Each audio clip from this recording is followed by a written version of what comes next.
విక్రమ్ మీద దాడి జరిగి మళ్లీ కోలుకోవడం, మంత్రి చనిపోవడం, భాగ్యలక్ష్మి జన్మ రహస్యం తెలుసుకోవడం వంటి ఎన్నో సంఘటనల తర్వాత విక్రమ్ మళ్లీ తన శిక్షణ మొదలుపెట్టాడు. విక్రమ్ శిక్షణలో ఉండగానే మాయాలోకంలోకి వెళ్లాలనే ఆలోచన వచ్చింది. కాని వేదాంశ్ వెళ్లిపోయాక అక్కడికి వెళ్లి ఏం చెయ్యాలి అనుకుంటూ దగ్గరలో ఉన్న ఒక చెట్టు కింద కూర్చుని గత కొంతకాలంగా జరిగిన సంఘటనలన్నింటినీ ఒక్కొక్కటిగా తలుచుకుంటూ ఉన్నాడు. అంతలో అతని తలపులలో ఆరావళి మెదిలింది. ఎందుకో కొన్ని రోజుల నుండి మళ్లీ అతనికి కలలో ఆరావళి వస్తుంది. వీరబాహు చెప్పిన దాని ప్రకారం ఆరావళి ప్రతాపసింహకు శిక్షణ ఇస్తుంది. కాని ఆమె ప్రత్యేకంగా శిక్షణ ఇవ్వాల్సిన అవసరం ఏముంది? ఒకవేళ నన్ను పోటీలో ఓడించడానికి ప్రతాపసింహకు శిక్షణ ఇస్తుందా? అసలు ఆమె ఎందుకు ఇంకా కుందనరాజ్యం వెళ్లకుండా నందరాజ్య పరిసరాల్లోనే ఉంది? ఇంత దగ్గరలో ఉండి కూడా ఇక్కడ జరుగుతున్నవేవీ పట్టించుకోకుండా మౌనంగా ఎందుకుంది? ఇలాంటి ప్రశ్నలు అతనిలో కలుగుతున్నాయి. ఆ ఆలోచనలో ఉండగా 2 జతల కళ్ళు అతన్ని తీక్షణంగా గమనిస్తూ ఉన్నాయి. అందులో ఒకరు నిత్య, రెండోది ఆమె నెచ్చెలి. నిత్య, అతన్ని చూస్తే నీకేమనిపిస్తోంది అని అడిగింది పక్కన ఉన్న అమ్మాయి. ఈ రాజవంశంలో అసలైన మగాడు, వీరుడు పుట్టాడనిపిస్తుంది అన్నది నిత్య నవ్వుతూ. నిజమే కదా, చూస్తూ చూస్తూ ఇలాంటి వీరుడిని చంపాలంటే మనసు రాదేమో కదా అన్నది బాధగా ఆ అమ్మాయి. కళావతీదేవి ఆజ్ఞ అనుసరించటం తప్ప మనకు వేరే మార్గం ఏదైనా ఉందా అని అడిగింది నిత్య. నవ్విన ఆ అమ్మాయి, ఉంటే ఏం చేస్తావు అని అడిగింది. ఇలాంటి వీరుడిని సొంతం చేసుకోవడానికి ఏం చేయడానికైనా సిద్ధమే అని నవ్వుతూ అంది నిత్య. ఇద్దరు విక్రమ్ ని చూస్తూ మాట్లాడుకుంటూ ఉండగానే విక్రమ్ లోపలికి వెళ్లిపోయాడు. అలసిపోయిన విక్రమ్ స్నానం చేసి కళ్ళు మూసుకుని మంచం మీద పడుకున్నాడు. త్వరలోనే నీకు మరో గురువు వస్తారు. ఆయనే నీకు వీరముద్రకు సంబంధించిన శిక్షణ మొదలు పెడతారు అని వేదాంశ్ చెప్పిన మాటలు అతని చెవిలో మారుమోగుతున్నాయి. గురువు వస్తారు అన్నారు. ఎవరొస్తారు?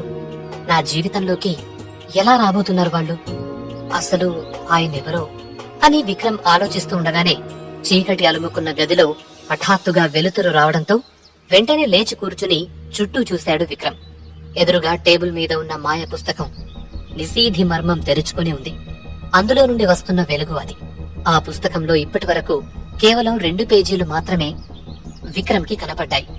ఈసారి ఆ పుస్తకంలో కనపడే రహస్యం ఏమై ఉంటుందో అని ఆసక్తిగా దాని దగ్గరికి వెళ్లి చూసిన విక్రమ్ ఆశ్చర్యపోయాడు.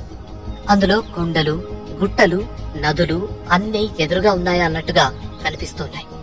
అది నిజమా లేక భ్రమ అనుకుంటూ కళ్ళు నులుముకుని మళ్లీ చూశాడు.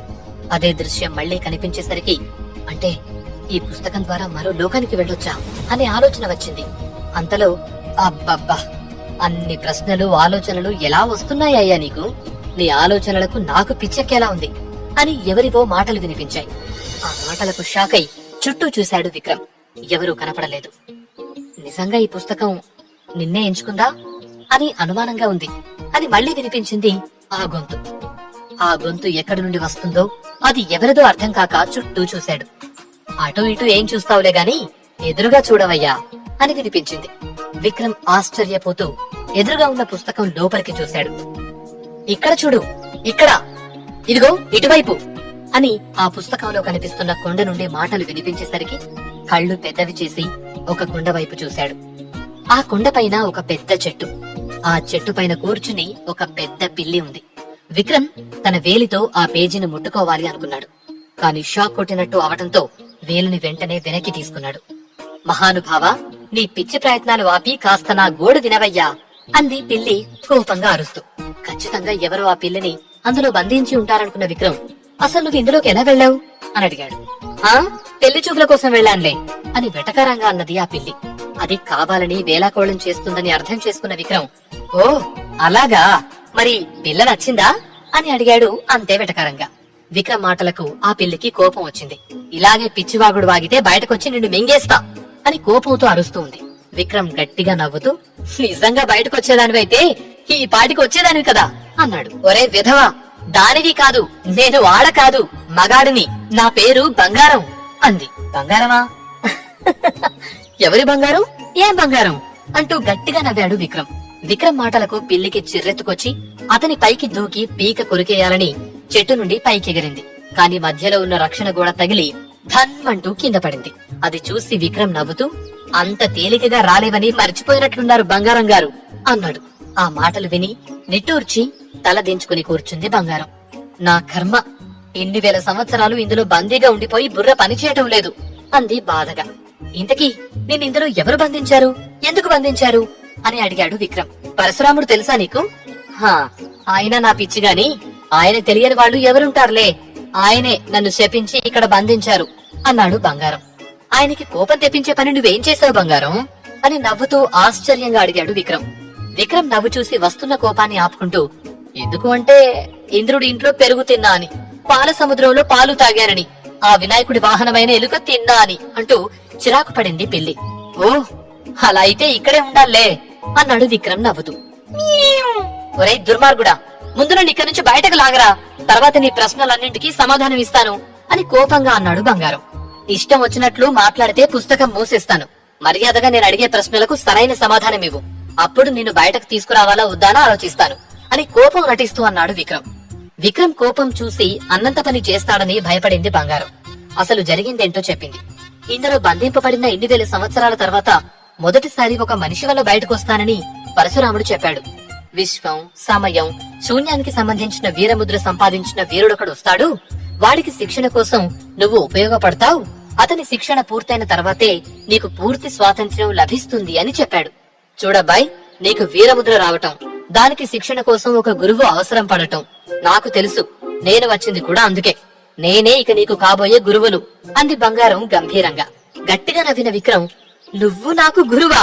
శాపంతో ఇందులో ఉన్నావు, పైగా నీకు నా ముద్ర, నాకు కావలసిన శక్తి గురించి ఏం తెలుసు అని వెటకారంగా అడిగాడు. బంగారానికి కోపం వచ్చింది.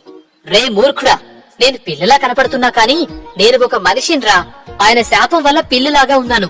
కర్ణుడి కంటే ముందు ఆయన దగ్గర శిక్షణ తీసుకున్న వాడిని నేనే అని అంది కోపంగా. అప్పుడే వేదాంశ్ చెప్పిన మాటలు గుర్తుకొచ్చాయి. ఒకవేళ ఈ బంగారం తనకి కాబోయే గురువైతే, పైగా వీరముద్ర ప్రత్యేకతల గురించి కూడా బంగారం చెబుతుంది. అందుకే దాని మాటల్లో కాస్త నిజం ఉందనిపించింది విక్రమ్కి. ఇంతకీ సమయం, శూన్యం, విశ్వం, వీరముద్ర గురించి నీకేం తెలుసు అని అనుమానంగా అడిగాడు విక్రమ్.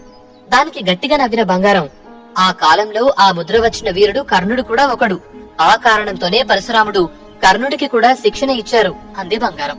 అవునా? కాని ఇవన్నీ పురాణాలు లేవు కదా, నేను ఎలా నమ్మాలి అని అనుమానంగా అడిగాడు విక్రమ్. ఇప్పుడు నీకు తెలిసిన ప్రతిదీ పురాణాలో లేదు. అలా లేదు కదా అని ఇవేమీ అప్పుడు లేనట్టు కాదు. పైగా ఈ వీరముద్రలు, వాటి గురించి మన పురాణాల్లో ఎక్కడా రాయలేదు. ఇక మీకు ఎప్పటి నుండి, ఎక్కడి నుండి తెలుసు అనేది నాకు తెలీదు అని అంది బంగారం. సరే, అది వదిలేయ్. ఇంతకీ నీకు ఎందుకు శాపం ఇచ్చినట్లు, ఎందుకు బంధించినట్టు అని అడిగాడు విక్రమ్. కర్ణుడు శిక్షణ తీసుకున్న సమయంలో నేను కూడా అది గమనించి అభ్యాసం చేశాను. నాకు ముద్ర లేకపోయినా అందులో పట్టు సాధించాను. ఒక రకంగా చెప్పాలంటే కర్ణుడిని మించిన వీరుడిగా మారాను అని ఆగిపోయాడు. అందులో తప్పేముంది? దానికి శాపం ఇవ్వాల్సిన అవసరం ఏముంది అని అడిగాడు విక్రమ్. నీకు పరశురాముడి గురించి, ఆయన కోపం గురించి తెలుసుగా. నేను చేసిన చిన్న తప్పుకే నాకు ఈ రూపం ప్రసాదించారు అని అంది బంగారం. చిన్న తప్పా? అనుమానంగా అడిగాడు విక్రమ్. అబ్బా, పెద్ద తప్పే అనుకో. ఆ శక్తిని నా స్వార్థానికి ఉపయోగించాను, అందుకే ఆయన నన్ను శపించారు అని అంది బంగారం. సరే, ఇంతకీ నాకు శిక్షణనివ్వాల్సిన విషయాలు నీకు తెలుసా అని అనుమానంగా అడిగాడు విక్రమ్. నీ చేతికి ఉన్న ముద్ర ఖచ్చితంగా శూన్యానికి, సమయానికి సంబంధించినదైతే నేను చెప్పేది జాగ్రత్తగా విను. శూన్యం అంటే అంతరిక్ష శక్తి అనుకో. ఆ శూన్య శక్తిని సంపూర్ణంగా దక్కించుకోవాలంటే మొత్తం 8 పద్ధతులున్నాయి. మొదటి పద్ధతిలో ఒక చుక్కలాగా ఆ శక్తిని ఉపయోగించటం మొదలుపెట్టి, 8వ పద్ధతిలో ఒక మాయదారిని ఉపయోగించి నీకు కావలసిన ప్రదేశానికి నువ్వే వెళ్లాల్సి ఉంటుంది. మొత్తం 8 పద్ధతులు తెలుసుకుంటే విశ్వంలోని ఏ మూలకైనా వెళ్లవచ్చు అని అంది. ఆ మాటలు విక్రమ్ కు అర్థం కాలేదని గ్రహించిన బంగారం ఆ 8 పద్ధతుల గురించి వివరంగా చెప్పింది. అవన్నీ విన్న విక్రమ్ ఆశ్చర్యపోయాడు. వాటి గురించి వినకపోయినా బంగారం చెప్పిందంతా నిజమని అనుకున్నాడు. అంటే ఆ 8 కాక ఇంకా ఉన్నాయా అని అడిగాడు విక్రమ్. ఉన్నాయనే కదరా బాబు నేను చెప్పింది, మళ్ళీ ఉన్నాయా అని అడుగుతావే? నాకు శాప విమోచనం ఇచ్చేవాడు అర్జునుడి లాంటి వాడు వస్తాడనుకున్నా. నువ్వేంటయ్యా బాబు ఇలా ఉన్నావు అంది బంగారం నిరుత్సాహంగా. మరి ఆ 8లో కాకుండా వేరే వాటిలో శిక్షణ తీసుకోవాలి అంటే ఎలా అని అనుమానంగా అడిగాడు విక్రమ్. ఇంకా ఉన్నాయని తెలుసు కానీ అవేంటనేది నాకు తెలీదు. ఎందుకంటే దొంగచాటుగా పిల్లిలాగా నక్కి వాటిని నేర్చుకున్నానన్న కోపంతో ఆ పెద్ద ఆయన నన్ను శపించారు, ఇలా బంధించారు అన్నాడు బంగారం బాధగా. ఓ, అయితే అంతకు మించి ఇంకేం తప్పు చేయలేదంటావు అంతేనా అన్నాడు విక్రమ్. నిజంగా పెద్ద తప్పు చేసి ఉంటే ప్రాణాలు తీసే ఉండవచ్చు. అలాగే బయటకు రావటానికి శాప విమోచన మార్గం కూడా చెప్పి ఉండరు. పైగా ఈ రోజు ఈ పుస్తకం తెరుచుకుందన్నా, శిక్షణ గురించి మాటలు వచ్చాయన్నా ఆయన బంగారాన్ని ఇప్పుడు తన శిక్షణ కోసం శపించి బంధించి ఉంటారని విక్రమ్ అనుకున్నాడు. విక్రమ్ మనసులో ఆలోచనలు చదివినట్టు, ఏంటి ఇంతలా ఆలోచిస్తున్నావు? నువ్వు ఈ విద్య నేర్చుకుంటే భవిష్యత్తులో ఎన్ని వేల సంవత్సరాల తర్వాత జరిగే విషయమైనా ఇప్పుడే తెలుసుకోగలవు. అలాగే గతంలో ఎప్పుడు ఏమి జరిగిందనేది కూడా తెలుసుకోగలవు అన్నాడు బంగారం. బంగారం మాటలకు తడబడిన విక్రమ్, మరి సమయం గురించి ఏమీ చెప్పలేదు, అదెలా శిక్షణ తీసుకోవాలి అని అడిగాడు విక్రమ్. ఏమో అబ్బా, అది నాకు సంబంధం లేని విషయం అన్నాడు బంగారం. విక్రమ్ ఆలోచనలో పడ్డాడు. ఇప్పుడు ఈ బంగారాన్ని ఇందులో నుండి విడిపించాలా? విడిపిస్తే నిజంగానే శిక్షణ ఇస్తుందా? నమ్మొచ్చా అని అనుకుంటూ ఉండగా, ఓరి నాయనా, వీడెక్కడ దొరికాడు నా ప్రాణానికి? వేల సంవత్సరాల నుంచి ఇక్కడే మగ్గిపోతూ ఉన్నాన్రా బాబు, దయచేసి కాస్త నన్ను విడిపించు, నీ కావలసిన శిక్షణ నేనిస్తాను అని విసుగ్గా అన్నాడు బంగారం. సరే సరే విడిపిస్తాను, కాని ఎలా అనేది నాకు తెలియాలి కదా అని అడిగాడు విక్రమ్. నన్ను అడిగితే నేను చెబుతాను కదయ్యా బాబు, ఇప్పటికే ఆలస్యం అయిపోయింది అన్నాడు బంగారం. సరే చెప్పు, ఇప్పుడు నేనేం చెయ్యాలి అని అడిగాడు విక్రమ్. ఏం చెయ్యాలో బంగారం చెప్పబోతుండగా ఆపేసిన విక్రమ్, ఆగు ఆగు, మళ్ళీ నువ్వు ఇందులోకి వెళ్లాలంటే ఎలా అనేది కూడా చెప్పి అప్పుడు బయటకొచ్చే మార్గం చెప్పు అని అన్నాడు. మళ్ళీ అక్కడ బంధింపబడే మార్గం చెప్పాలా? ఎందుకు అని అనుమానంగా అడిగాడు బంగారం. అంటే బయటికి వచ్చి బయటే ఉంటావా అని అడిగాడు విక్రమ్. హా, ఉండగా నీకు శిక్షణనిచ్చి మళ్ళీ ఇక్కడికి రావాలా అని బంగారం అడుగుతుండగా, అవును, నాకు శిక్షణ ఇచ్చి మళ్ళీ అందులోకే వెళ్ళు, అంతే, అలా అయితేనే నిన్ను బయటకు తీసుకొస్తాను అని మొండిగా అన్నాడు విక్రమ్. లేదు, అలా కుదరదు, ఇంకా ఇక్కడ ఉండటం నా వల్ల కాదు అన్నాడు బంగారం కోపంగా.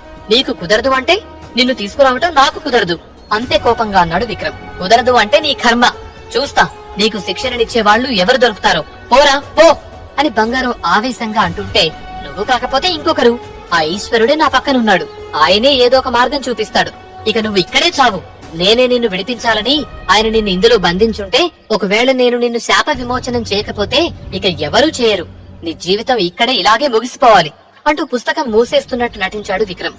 ఆ చర్యతో కంగారు పడిన బంగారం, అంత పని చేయకు విక్రమ్, దయచేసి నా మాట విను, నువ్వు చెప్పినట్టే నీ మాట వింటాను, నీకో సేవకుడిగా ఉంటాను, నీకు కావలసిన శిక్షణ ఇస్తాను, దయచేసి నాకు శాప విమోచనం కలిగించు అని వేడుకున్నాడు.